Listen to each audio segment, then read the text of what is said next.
Bonjour tout le monde et bienvenue à ce deuxième épisode du Tip Show dédié à des questions-réponses. J'espère que vous allez bien. Comme toujours, si vous voulez vous abonner à la chaîne, activer les notifications, m'ajouter sur Facebook, sur Twitch ou laisser vos commentaires, tout se trouve en dessous du vidéo. Pour les vidéos de questions-réponses, encore plus que les autres, si vous voulez que je réponde à vos questions dans des prochaines vidéos, n'oubliez pas de laisser vos commentaires dans les vidéos les plus récents. Ça va m'aider de faire un meilleur suivi. Donc, ceci étant dit, commençons tout de suite vos questions parce que j'ai reçu beaucoup de questions, que ce soit sur Facebook, sur Twitch ou sur YouTube. Je vais faire le tour. Je vais essayer d'aller quand même le plus en profondeur possible par rapport aux réponses. Si vous voulez que j'élabore davantage sur certains sujets, vous ne vous gênez pas, ça va me faire super plaisir de le faire dans un futur vidéo. Donc, on va commencer avec Eatmo. Eatmo qui a demandé premièrement si j'ai des nouvelles de d'autres lofters. La réponse est oui, mais de façon très sommaire. J'ai plusieurs lofters sur mon Facebook. Je vois un peu ce qui se passe dans leur vie. Des fois, j'ai des conversations avec eux. Mais il faut que vous vous mettiez en contexte que moi, j'habite à Québec. La majorité des autres lofters habitent dans la région de Montréal. Donc, avoir des événements, des soupers, les voir pour différentes raisons, ça arrive pas. Donc, il faut vraiment quelque chose d'exceptionnel pour que je puisse les rencontrer ou que ça se fasse par hasard. Mais normalement, ça arrive pas. Donc, je vous dirais que j'ai pas tant de nouvelles. Et je ne suis pas le genre de personne à faire des potins sur la vie des autres lofters par rapport à ce qu'ils vivent, puis leur famille, puis des trucs du genre. Je pense que si vous voulez avoir des infos, il s'agit de les ajouter sur Facebook ou de les suivre, je sais pas, sur Instagram. Je sais qu'il y en a qui ont Instagram, des trucs du genre. À ce moment-là, vous allez avoir plus de nouvelles. Je suis pas vraiment bien placé pour vous en donner, moi, de mon côté. Mais oui, ça m'arrive d'avoir des conversations avec certains. Mais c'est assez rare et je peux pas dire que j'ai beaucoup de contacts avec plusieurs lofters. Donc, c'est souvent des lofters que j'ai resté proche au fil du temps. Donc, Priscilla, parfois Geneviève, bon, des choses comme ça. Mais c'est vraiment très sommaire à l'heure actuelle. Je pense que la personne à qui j'ai le plus parlé depuis ma sortie du loft, là, dans les 10 dernières années, c'est vraiment Priscilla. Donc, Idmo a aussi demandé que s'est-il passé avec le 75 000 et si j'ai toujours la maison Bonneville. Bon, pour la maison Bonneville, c'est super simple de répondre. Non, je l'ai vendu l'année dernière. D'ailleurs, j'ai fait une vidéo lorsque je l'ai vendu. Donc, c'était en décembre 2017. Donc c'est pas l'année dernière, vu qu'on est en 2019, c'était l'autre année d'avant, mais c'était quand même proche de la fin d'année. Si tu veux aller voir la vidéo, Eatmo, je sais que c'était la fin d'une époque ou quelque chose comme ça, le titre du vidéo. Je parle un peu de la vente de la maison, de ce qui s'est passé. J'ai gardé la maison Bonneville quand même 7 ans de temps. Il y a eu plein de raisons qui ont fait en sorte que je l'ai vendue. C'est certain que c'était une maison gigantesque et là, je l'entretenais tout seul. Ça devenait un peu lourd, mais mon objectif est peut-être éventuellement de la récupérer, on sait jamais. Fait que, parce que j'ai quand même développé un lien d'appréciation avec cette maison, puis un lien d'appartenance avec cette maison au fil du temps, mais là, ça devenait trop lourd à conserver moi tout seul. Pour le 75 000, ça c'est une des questions qui revient le plus souvent. Itmo me l'a posé là, mais il y a plein de monde qui me l'ont posé au fil du temps. Le 75 000, juste pour vous remettre en contexte, c'est que j'avais gagné 75 000 lors de Love Story 4. Donc, après Love Story 4, excusez-moi, après Love Story 4, pour ceux qui s'en souviennent, TQS avait fait faillite. Il y avait eu un gros problème par rapport à la faillite de TQS. Les gens n'avaient pas été payés. En tout cas, c'était une grosse affaire à l'époque. OK? Nous autres, on n'avait pas eu nos prix. Donc, quand je dis nous, je comprends aussi Mathieu Casse. Donc, il n'avait pas eu son prix de 25 000 lui non plus. Sauf que moi, avec le temps, j'ai réussi à, on pourrait dire, à régler ma situation avec la maison de production, avec TQS qui était devenu V. Non, qui était encore avec TQS à l'époque. Dans le sens que j'ai pas reçu mon prix en soi, mais j'ai eu des compensations par rapport au travail que j'ai fait, entre autres avec le Story 5, des choses comme ça, donc des événements, toutes sortes de patentes, mais je pourrais dire à part du 75 000. Fait que ça a été une dynamique qui s'est faite avec le temps. Mais moi, lorsque Love Story 5 s'est terminé, tout avait été résolu. Toute ma situation avait été résolue, donc j'avais plus aucun problème et TQS me devait plus rien, la maison de production me devait plus rien.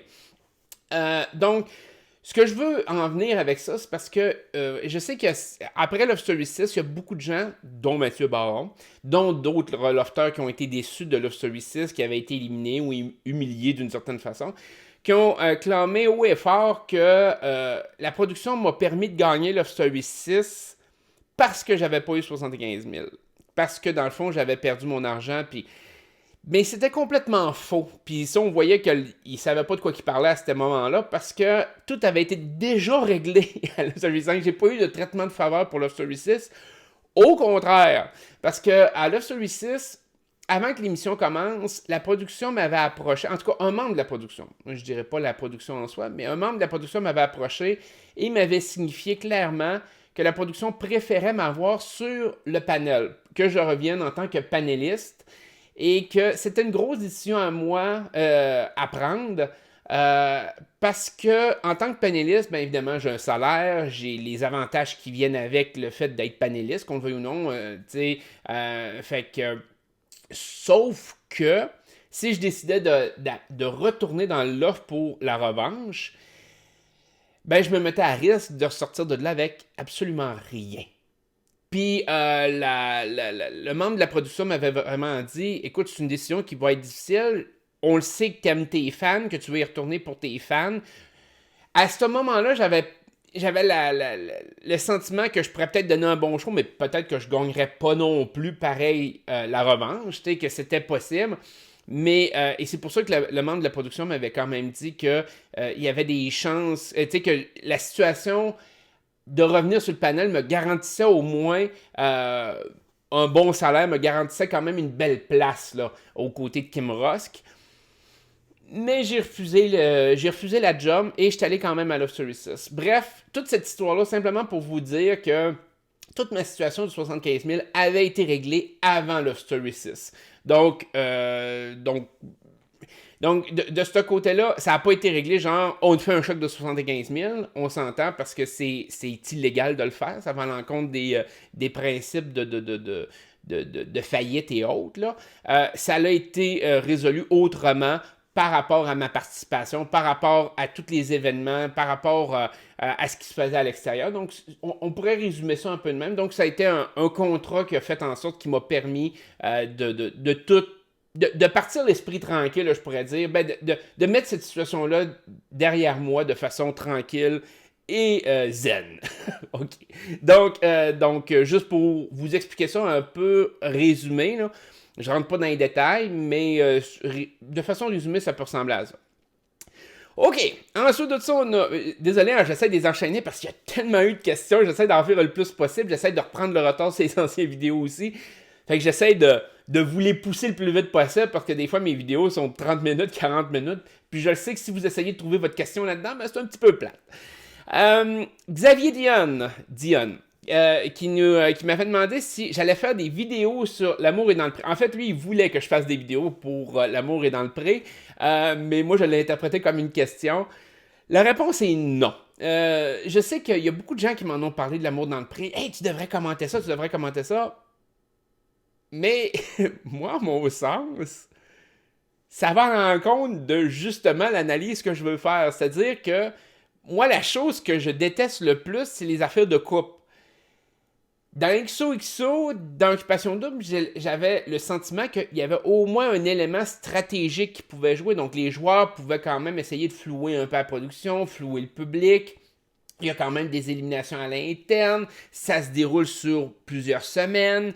Tu sais, bon, XOXO beaucoup moins, là. Mais ça, je ne le savais pas avant de l'écouter, on s'entend. Donc, il y avait un aspect quand même stratégique d'évaluer les joueurs. L'amour est dans le pré, je vois pas ça possible. Fait que je trouve que mes vidéos risquent d'être de semaine en semaine, risquent d'être très similaires. Ce que je vais avoir à dire va être très limité.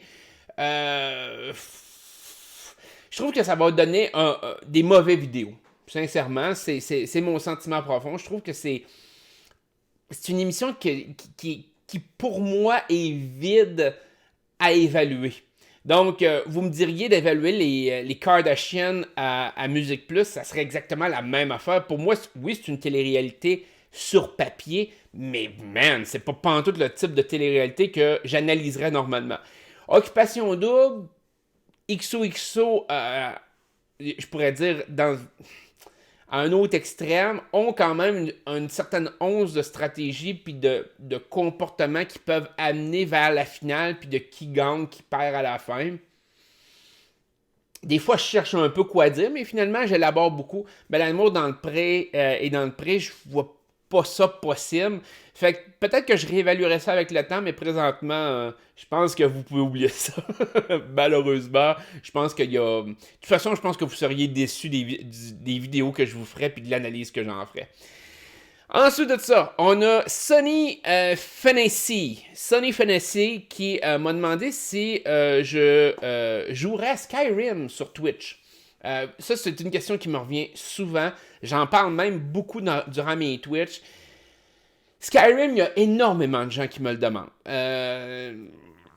Je sais pas pourquoi, parce que c'est un jeu quand même qui date, mais je comprends la qualité du jeu par contre. Donc, la possibilité de faire plein de choses, donc ça peut être intéressant de ce côté-là. Je l'ai dit souvent durant mes streams, j'aimerais beaucoup jouer à Skyrim, mais je considère que Skyrim, c'est pas un jeu que tu peux streamer un soir semaine. Présentement, on a comme 3 jeux qui s'enchaînent sur 4 soirs. Skyrim, je considère que c'est un jeu qu'il faut qu'au moins que tu joues 3 fois semaine pour qu'il y ait une réelle progression puis que tu ne perdes pas le fil de ce que tu fais. Je considère qu'il y a énormément de choses à faire dans le jeu, donc c'est un jeu qu'il faut que tu sois prêt de streamer 3 fois semaine pendant des mois. Donc c'est plus dur à jauger par rapport à quand est-ce que je le ferais. J'aimerais ça, mais à l'heure actuelle, je considère que c'est un petit peu plus difficile pour moi de le faire. Mes horaires, le travail et tout le reste, et la mise en place de beaucoup d'autres choses, parce que je travaille toujours quand même en arrière-scène sur plein de choses, font en sorte que je suis un peu plus limité dans le temps, j'ai un peu moins la tête là. Fait que là, présentement, j'ai des jeux qui me conviennent bien, qui s'enchaînent bien. Skyrim serait beaucoup plus difficile, mais je me suis promis quand même de le faire, de le jouer avant que le 6e opus, donc Elder Scrolls 6, sorte. Donc, je ne sais pas quand ça va donner, mais c'est sûr que j'ai mis ça quand même sur ma liste de choses à faire éventuellement. Ensuite de tout ça, Gilotronic. Gilo qui nous a demandé si... Ben en fait, il m'a proposé d'avoir des invités sur ma chaîne. Donc, je l'ai interprété un peu comme une question, est-ce que je vais avoir des invités sur ma chaîne? Il y a plusieurs choses qui rentrent en ligne de compte par rapport aux invités. Premièrement, la distance. Comme je vous disais tantôt, je suis de Québec. La majorité des gens qui gravitent en télé-réalité, en film, peu importe, production ou participants, habitent à Montréal. Être capable d'organiser une vidéo avec quelqu'un, c'est difficile. La chaîne n'est pas encore assez grosse non plus pour avoir des invités puis les rémunérer. Exemple. Donc, de dire à un invité, par exemple comme Maude, je lance ça comme ça, mais de dire à Maude, viens nous parler de ton expérience d'OD, on va discuter de l'arrière-scène, de ce que tu as vécu, tout. Je te paye ton billet d'autobus, je te paye ta présence, je te paye ta journée, il n'y a pas de problème. À l'heure actuelle, ça serait difficile. Est-ce que si la chaîne était extrêmement rentable, ça deviendrait intéressant? Absolument. C'est quelque chose que je ferais avec plaisir. La deuxième des choses, la deuxième limitation que j'ai présentement, c'est que, aussi bizarre ça puisse paraître, je tourne généralement mes vidéos la nuit. Donc, c'est le Seb Show. Le Seb Show se faisait la nuit. Ben maintenant, j'ai encore quand même le beat de faire ces vidéos-ci la nuit. Ou en tout cas, je pourrais vous dire, dans 80-85% des cas, c'est ce qui se passe. Donc, j'ai fait soit très tôt le matin, soit très tard le soir après mes streams. Donc, je donne le coup souvent dans un contexte comme ça. Il n'y a pas grand invité qui viendrait la nuit, on s'entend. Donc, ça, c'est cette partie-là. Est-ce que j'ai aussi des collaborateurs que moi, je connais qui pourraient participer? Oui, dans une certaine mesure. C'était le plan au début. Je pense à une personne en particulier. Malheureusement, encore là, conflit d'horaire, conflit de situation. On a tous notre vie un peu quelque part. Fait que ça devient difficile. J'ai pas non plus une place, un studio d'aménager expressément pour les vidéos. Comme vous voyez, je suis toujours à mon bureau présentement.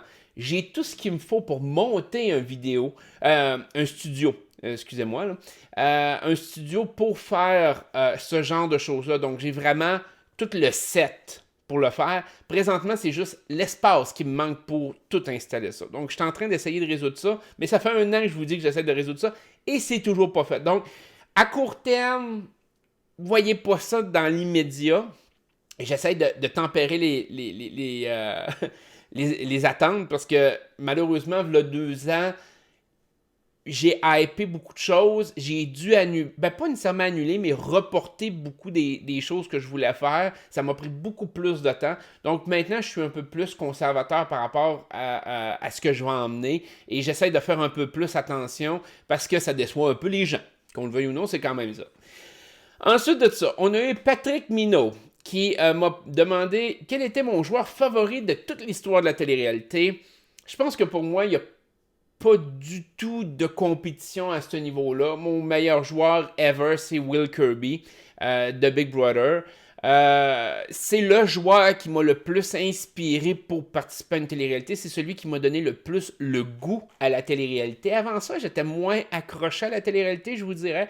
Mais Will Kirby, qui était dans la saison 2 de Big Brother US et dans la saison 7 de Big Brother US, est un joueur légendaire. Je veux dire, je pense que comment que les joueurs plus stratégiques jouent maintenant dans Big Brother découle beaucoup de ce que Will Kirby a fait. Il y a, écoutez, de voir un joueur qui arrive dès le premier soir, qui lance aux gens, dès sa première apparition, premier soir, qui dit à tout le monde dans le jeu, je suis un manipulateur, un menteur, un crosseur, je vais tout vous mentir, mais vous allez quand même me donner l'argent.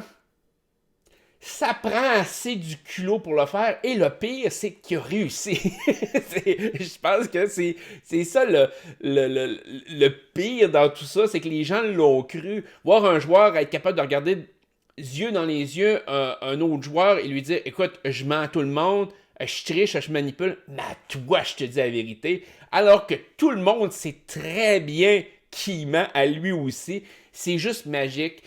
Will Kirby a été, je pense, le meilleur joueur de l'histoire de la télé-réalité, en ce sens que il a innové énormément le jeu. Il a poussé l'aspect stratégique, pas nécessairement à son maximum, mais il a pavé la voie sur beaucoup de choses. Il y a beaucoup de joueurs qui se sont inspirés de lui. Donc, de ce côté-là, Will Kirby reste mon meilleur. Pas juste qu'il était stratégique, il était extrêmement drôle, imbu de lui-même. C'est un personnage qui est exceptionnel à voir. Malheureusement, sa saison d'origine, la qualité vidéo, audio est plus au niveau par rapport à ce qu'on vit aujourd'hui. Le All-Star est un peu différent de ce côté-là, donc la saison 7. Mais les 2 saisons méritent réellement une écoute juste à cause de Will Kirby. Il a fait le show pendant 2 saisons de temps. Au All-Star, dans saison 7, il est venu très près quand même de regagner encore. Ultimement, c'est Janelle qui a eu le dessus sur lui dans les 4 derniers. Mais Will Kirby, s'il n'avait pas été blessé, rendu dans les 4 derniers, je pense qu'il gagnait. Sincèrement, je pense qu'il gagnait l'All-Star. C'est vraiment sa blessure. Pour ceux qui ne le savent pas, là, il y a eu une blessure qui a fait en sorte qu'il a dû se reposer, il a dû être sur médication, ce qui lui a nuit beaucoup parce qu'il fallait absolument qu'il dorme par rapport à sa blessure, ce qui a permis aux autres joueurs de finalement se jaser et de se rendre compte que finalement, ils les avaient toutes crossées encore une fois. Et ils l'ont éliminé, mais sinon, je pense sincèrement que Will se rendait en finale et gagnait l'All-Star de Big Brother 7. Fait qu'il aurait été le seul double gagnant de l'histoire de Big Brother. J'allais dire Love Story. De Big Brother. Fait que pour moi, ça n'a pas de... Il n'y a pas d'autres joueurs qui se rapprochent de ça. Il y a des joueurs qui ont été plaisants à voir. Je pense à Russell Hantz dans Survivor. Dan, aussi dans Big Brother, qui a été un joueur exceptionnel. Dan, je vais lui donner beaucoup de crédit. Dan vient en bon sens peut-être en deuxième position. Il a fait beaucoup, mais je pense que Will avait pavé la voie à un joueur comme Dan. Fait que je pense que oui, ça reste Will, peut-être deuxième Dan, puis après ça, probablement des joueurs de Survivor un peu plus. Ensuite de ça, on a eu Sonia Duguay, notre chère Sonia, qui nous commande ça souvent sur nos vidéos, puis tout, c'est super. Vous allez lire ses critiques, là, souvent c'est écœurant, c'est toujours le plaisant de la lire. Donc, elle me demandait un peu ce qui se passait dans Love Story 6, donc de tout l'aspect intimidation, qu'est-ce qui s'est déroulé en arrière-scène, est-ce que la production s'en est mêlée? Ça, c'est la première partie de sa question, parce qu'il y a une deuxième partie. Le problème de Love Story 6, je dirais que le problème était à plusieurs niveaux. Le premier niveau était que il y avait beaucoup de joueurs qui se connaissaient à l'extérieur du loft. Donc, des joueurs qui avaient couché ensemble, qui avaient sorti ensemble. Il y avait des histoires, il y avait toutes sortes d'affaires par rapport au cast. Puis ça, ben, c'est un peu normal par rapport à Love Story. Je veux dire, dans un jeu comme Survivor aux États-Unis, au Big Brother, tu peux t'attendre que peut-être que les joueurs se sont pas parlé ou très peu. Ils ont des états au complet qui les séparent. Fait que les liens sont plutôt rares. Ça arrive, mais les liens sont plutôt rares. Dans le cas de Love Story, la majorité sont toutes à Montréal, fait que la majorité foirent ensemble, sortent ensemble. Et moi, ben, j'étais le outsider un peu de ce groupe-là. Fait que les liens à l'extérieur, je les avais pas tissés tant que ça. Sauf que ça a entraîné une dynamique un peu spéciale, c'est-à-dire que les joueurs, des fois, se détestaient de l'extérieur. Des joueurs qui avaient sorti ensemble, qui finalement avaient rompu, c'était triché ou peu importe, ben ça créait de la merde. Essayez de vous imaginer, vous faire mettre dans un endroit fermé avec un de vos ex qui vous a traité comme de la merde. C'est sûr que les pins étaient récurrentes. Les gens s'envoyaient chier de façon assez intensive. Les gens avaient de la haine. Ça mettait des malaises souvent. Puis ça a créé une situation où l'intimidation a comme découlé de tout ça par rapport au fait que les gens étaient à fleur de peau. Les gens étaient frustrés, les gens étaient... comment je pourrais dire ça, donc? Prenaient tout personnel. Le pire, après ça, c'est le fait que moi, j'étais vu comme celui qui piquait le plus. Donc, celui qui pouvait causer le plus de mal, celui qui provoquait le plus d'affaires. Et je l'ai fait un peu quand même dans le 6. J'ai essayé de provoquer des choses puis de pousser le monde à bout. Fait que là, ça rajoutait une couche par-dessus tout le reste. Et là, ça l'a, je pourrais dire, dégénéré un peu. Parce que c'était plus stratégique. C'était plus impulsif sur le moment. Ça venait faire remonter à la surface toute la marde qui était cachée en dessous. Et là, ça créait des situations... des situations où le monde perdait le contrôle, je pourrais dire. Je vais utiliser ce terme-là. Mais agissant en épais. Est-ce que c'est une excuse? Non. Les gens sont arrivés là en voulant être eux-mêmes, encore une fois, je comprends jamais vraiment ça, mais on voulait agir comme ils agiraient dans leur vie quotidienne sans trop réfléchir, impulsif, puis tout. La majorité des joueurs étaient impulsifs et ça a créé tout ce moule-là d'intimidation puis de frustration. La production a essayé de tempérer certaines choses. La production s'en est mêlée, oui, dans un certain degré, surtout quand l'alcool était en jeu. Quand l'alcool est en jeu, la production a vraiment essayé de tempérer les choses parce que des fois, il y a eu des menaces de mort qui ont été proférées. Il y a eu des montées de frustration assez intenses. Bon, il y a eu bien des choses, puis il y a bien des histoires qui se sont racontées, puis bien des affaires dégueulasses que j'ai entendues durant le Love 6. Encore là, je n'élaborerai pas là-dessus parce que j'essaie de garder le côté... Je vois pas l'intérêt à ce stade-ci de cracher ces joueurs puisqu'ils ont vécu là. Il y en a qui étaient immatures. Moi-même, je l'étais dans une certaine mesure, qu'on le veuille ou non. Mais j'essaie de tempérer un peu mes propos par rapport à ça. Mais oui, il y a eu comme une dégradation des relations humaines à l'intérieur du loft et de façon assez intensive, mais principalement dû au fait qu'il y avait déjà du malaise provenant de l'extérieur. Moi, je vais analyser ça comme ça. Fait que, puis ça l'a reflété sur le jeu. La deuxième partie de la question de Sonia, c'était il se passait pas grand-chose dans le Love 6. Est-ce qu'il manquait de budget? Ça, c'est je pourrais dire, un point d'interrogation dans une certaine mesure. Je pense sincèrement que c'était un manque de vision et non pas un manque de budget. Je pense que le budget était limité, un peu plus limité que, mettons, Love 4. Mais c'était un manque de vision, principalement. Première des choses, c'était pas le même maître.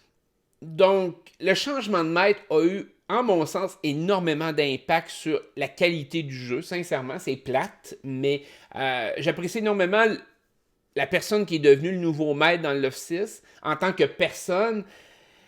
Mais en tant que maître, j'ai l'impression qu'il y en a manqué beaucoup. C'est plate, mais il y en a manqué beaucoup. Les idées ont manqué beaucoup. Et je pense que ça s'est reflété encore plus quand ce maître-là est devenu, dans le fond, la voix de Big Brother et était le concepteur aussi, en une certaine mesure, de Big Brother et que le même problème est survenu. Je pense que la qualité du jeu découlait un peu du travail qu'il a effectué et son travail n'était pas à la hauteur. Ça c'est ma vision de ça. Au-delà du maître, de l'aspect concept là-dessus, le problème qu'on a vécu avec Love Story 6, c'est ce qui découlait de Love Story 5. Et moi, je l'ai vécu quand, justement, je suis retourné côté panéliste et que la production a vraiment mis ça très clair que ce qu'ils voulaient, c'était des histoires de couple.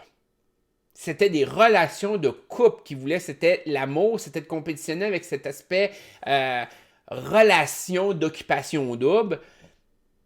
Et ils ont gardé la même pensée pour Love Story 6 en tant que tel. Je dirais pas complètement, mais en bonne partie.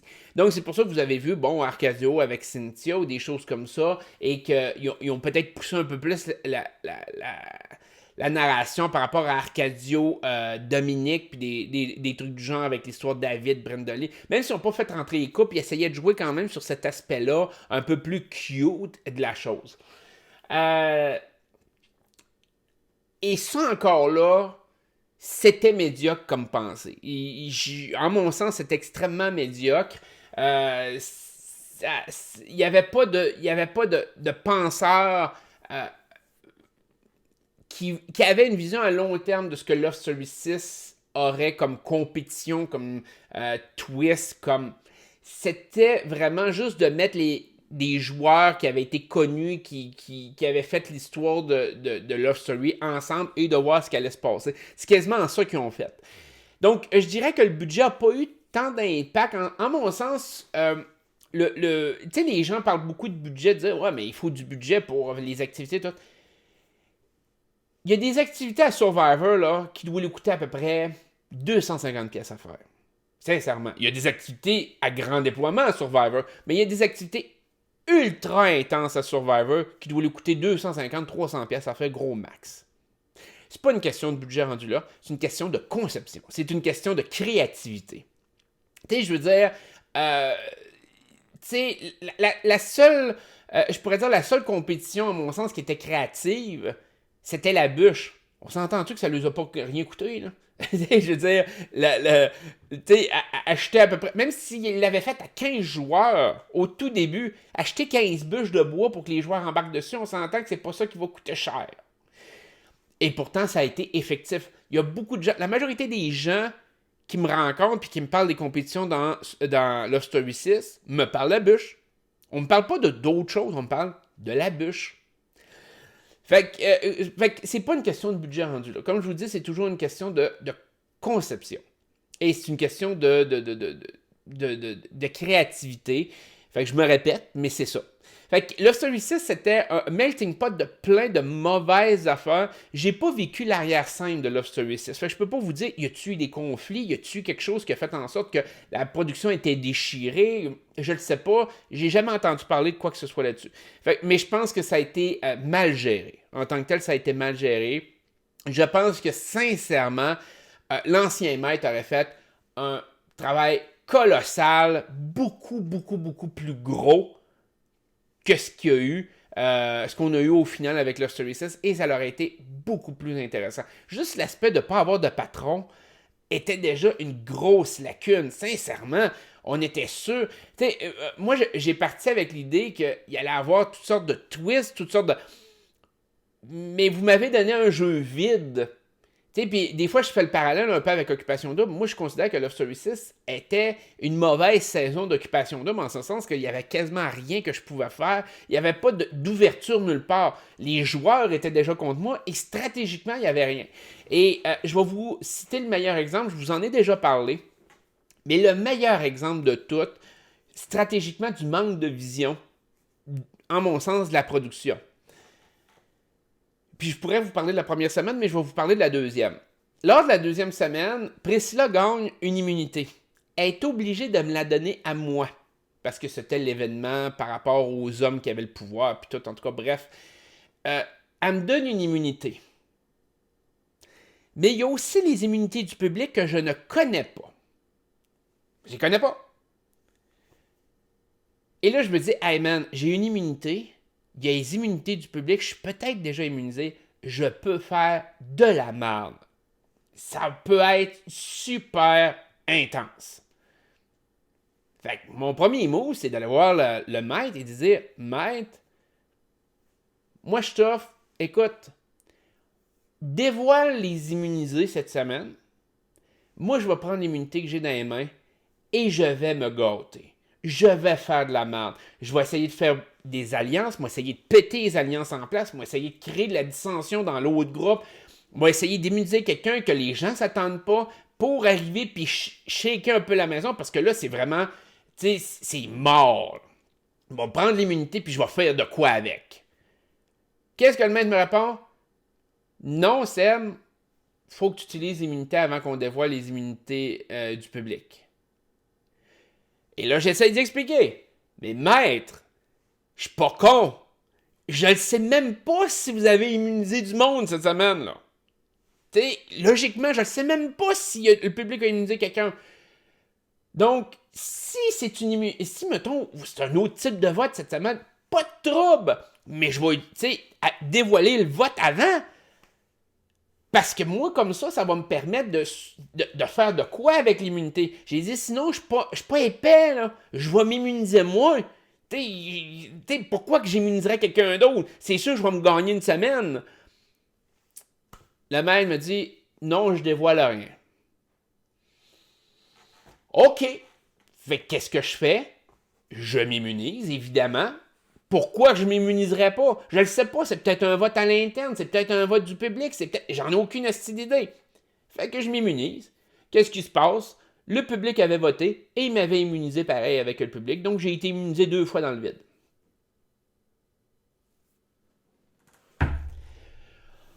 Un manque de créativité puis d'ajustement. J'aurais pu leur donner un show pendant 3 jours de temps de merde totale avec cette immunité-là. Non, ils ont préféré y aller. Non, on ne dit rien. Manque de créativité. Même chose la première semaine. Puis là, je ne parlerai pas d'immunité à l'interne puis qui avait servi à Alexandra, qui elle aussi s'est fait immuniser 2 fois dans le vide pour rien. Mais la première semaine, j'ai eu l'étoile de casse qui avait aucune espèce de valeur. Aucune. L'étoile de casse avait rien, c'est Cass qui l'avait fait. Correct, il n'y a pas de problème, ça arrive. Mais au lieu d'arriver et que la production fasse comme ce que Survivor a fait dans Ghost Island, c'est-à-dire, tu avais une fausse immunité, bon, ça datait d'une autre saison ou autre, mais là, on y donne du pouvoir à cette immunité-là, où on crée quelque chose, il faut que tu fasses de quoi, puis tu y donnes du pouvoir. La production aurait pu faire ça, dire, l'étoile de casse, elle n'a aucune valeur, mais si tu accomplis telle chose, là, elle va gagner du pouvoir. Elle va avoir une immunité liée à ça. Mais, mettons, exemple, ça aurait pu être, l'étoile vaut une immunité, mais il faut que tu la donnes. Tu peux pas l'utiliser sur toi. Parfait, il n'y a pas de problème. Encore là, je peux faire de la merde. Non, l'immunité. Non, finalement, ils me font couper les cheveux par Kevin Kyle. Ils me font arranger les sourcils par Delphine. Pour me dire finalement, non, l'immunité de casse, elle a aucune valeur. Puis c'est tout. Ouais, c'est tout. Vous avez. Vous m'avez fait couper les cheveux et arranger les sourcils. C'est ça de la bonne TV pour vous autres? Pour me dire qu'au final, il n'y a rien? C'est comme. Fait que c'est pour ça que. C'est pour ça qu'il y a eu. Je pense que c'est l'aspect créatif du show qui a été le problème à Lost Story 6. Même chose par rapport à tout ce que j'avais emmené, qui m'ont tout fait foirer. Je pense pas que c'était voulu que ça soit... Parce qu'il y a des gens qui m'ont dit « Ouais, mais ils ont dû s'organiser pour te twister ça, pour que tu puisses pas utiliser tes twists et tes affaires. » Peut-être. Je pense qu'il y aurait... En fait, je dirais qu'il aurait pu me donner du temps. Parce que la première semaine, on a eu un carton de Lost Story 6 avec le nouveau logo puis tout. Le premier soir. Pendant toute la semaine, on n'a pas eu de carton pendant tout. S'il n'y avait pas cet hostie de carton-là, un hostie de carton de la première soirée, j'étais capable de passer toutes mes affaires la première puis la deuxième semaine. J'aurais pu faire tous mes twists, tous les trucs que j'avais pensé stratégiquement. C'est ce carton-là qui m'a fait chier. Après ça, il y en a eu d'autres plus tard dans le jeu, mais au moins, j'aurais pu starter avec ça, puis après ça, s'il avait voulu changer le logo. Je comprends que la production ne voulait pas me favoriser, puis c'est correct, il n'y a aucun problème, je comprends ça. Peut-être que c'était prévu que le carton soit là le premier soir. Je ne les en veux pas par rapport à ça. Je peux pas savoir c'est quoi qui lui a passé par la tête. Mais encore là, je trouve que c'est une situation ratée de leur part de donner la chance aux joueurs de faire quelque chose. Le titre de patron, c'est la même chose. J'aurais peut-être pas gagné aucun titre de patron durant la saison. C'est pas grave. Ça l'aurait shaké le jeu pareil. Ça leur aurait permis au jeu d'évoluer différemment, de créer des situations de merde à l'interne. Ben non. Fait que c'est pour ça que je pense que la production l'a échappé sur Love Story 6, puis je pense qu'il l'avait échappé quand même en partie sur Love Story 5. Fait que, mais bon, c'est un manque de créativité. Est-ce que c'était mal intentionné? Je pense pas, mais c'est un manque de créativité. OK, on continue. Je vais prendre 3 autres questions, puis après ça, je vais peut-être arrêter la vidéo pour cette fois-ci, mais je vais y aller encore avec 3 questions. Est-ce que je ferais des live shows durant des émissions comme Occupation Double? Ça, c'est une question qui m'est revenue quelques fois, pas souvent, mais quand même. Des live shows durant les émissions. La réponse est non. Premièrement, je trouve pas ça pertinent. Je pense pas que ça... Tu sais, parce que moi, souvent, quand j'écoute l'émission, sincèrement... Les gens pensent que, oh man, puis je fais des grosses réactions de fou, puis je suis complètement. Pas en tout. Moi, quand j'écoute les émissions, je prends un pad, souvent un pad de ce genre-là, avec un crayon, puis je note. Puis souvent, j'écoute pas l'émission live. Je l'écoute en rediffusion. Pourquoi? Parce que je le recule, je regarde encore. Je me suis trompé? Y a-tu quelque chose que j'ai manqué? Et là, j'écris mes notes. OK, je pourrais peut-être parler de ça. Pourquoi tel joueur? Des fois, je me prends des notes sur des affaires. Je me dis, peut-être que ça va être... Tu sais, s'ils l'ont montré, peut-être que ça a un impact plus tard. La note reste là. Puis, fait que, je suis assis puis je prends des notes. Est-ce que c'est intéressant pour vous autres? La réponse est non. c'est tout simplement non. J'ai pas de grosses réactions de fou. Tu sais, je veux dire, oui, si j'écoute Game of Thrones, je vais avoir probablement des réactions de fou, puis je vais comme, wow. Mais Occupation Double ou XOXO, n'importe quoi, là, m'a peut-être levé le sourcil 2-3 fois, fait comme, man, c'est donc ben insignifiant cette affaire-là. Ou peut-être mettre mon pad de côté quand c'est mode. Regarder mode, ça c'est super. Ça, il n'y a pas de problème. Mais au-delà de ça, je pense pas que ce soit intéressant pour vous autres. Puis le commenter en plus live, je trouve que ça détériorerait justement le type de vidéo que je veux faire sur YouTube parce que je porterais pas assez attention. J'essaierais juste d'un peu vous divertir. Puis ça ferait un mix de mal. Moi, je pense que c'est ça. Fait que je pense pas des live shows durant des émissions en direct. Oubliez ça. Est-ce que les joueurs sont payés pour participer aux émissions de télé-réalité? Ça, c'est une question qu'on m'a posée un peu au fil du temps. J'y avais déjà répondu un peu. Et je vais quand même revenir là-dessus. Oui, mais très peu. En tout cas, moi, de ce que j'ai connu. À l'époque que moi, je l'ai fait, c'était très peu. Ça équivalait à peu près au salaire minimum, 40 heures semaine, juste pour, on pourrait dire, payer nos choses. On va le dire comme ça, là. Fait que c'est pour payer nos trucs au quotidien, puis à la semaine. C'est des petits montants. Fait que je pense que à l'époque, de Love Story 4, je pense que c'était 400$ par semaine. Fait que, on- c'est bien. On est nourri, logé, puis tout, mais tout ce qu'on a à l'extérieur. Si t'habites chez tes parents, c'est quand même bien, 400$ par semaine. Moi, à l'époque, j'habitais dans un appartement, puis mon appartement continuait à se payer, mon électricité continuait à se payer, mes affaires continuaient à se payer, fait que ça faisait un job, on pourrait dire ça de même. Fait que je sais pas aujourd'hui les toxins, ça il faudrait peut-être que je me renseigne pour peut-être vous tenir au courant, peut-être que ça l'a changé, peut-être qu'ils payent plus pantoute, peut-être que des émissions c'est différent, mais c'était une norme quand même à l'époque, là, je m'étais renseigné à l'époque, donc fin des années 2000, puis c'était à peu près ça, puis c'était de même que ça fonctionnait. Est-ce que les participants réfléchissent aux caméras lorsqu'ils sont filmés? Ça, c'est quelque chose aussi qu'il y a plusieurs personnes qui m'ont demandé de dire, voyons, il y a toujours des caméras, le monde, on dirait qu'ils oublient. La réalité, c'est que oui, on les oublie. C'est niaiseux, hein, mais on vient qu'à oublier caméra, on vient qu'à oublier la présence derrière. Je vous dirais, les 2 premières semaines du jeu, on les oublie pas. On y pense tout le temps, on les comment je pourrais dire ça, donc, on, on est conscient qu'on peut être vu, ce qu'on peut dire, puis ces choses-là. Puis plus le temps avance, plus on oublie la présence des caméras, puis ça devient notre quotidien, puis on voit plus ce qui se passe.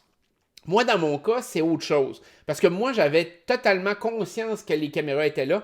Et c'est d'ailleurs pour ça que je faisais les Seb Show, que je faisais des moves, même dans le jour, par rapport aux caméras. Parce que moi, j'analysais les caméras. Comme je vous disais à un moment donné dans une autre de mes vidéos, si je voyais que j'étais à une place, que la majorité des joueurs étaient là, mais que la caméra ne fonctionnait pas, que la caméra ne nous filmait pas. Là, dans ma tête, c'est comme, OK, il se passe quelque chose de plus intéressant ailleurs. Puis là, ben, je regardais quel joueur était là, puis quel joueur était pas là, entre autres. C'est comme, OK, bon, ben là, il manque Thomas Delphine. Bon, c'est peut-être une histoire de couple, OK.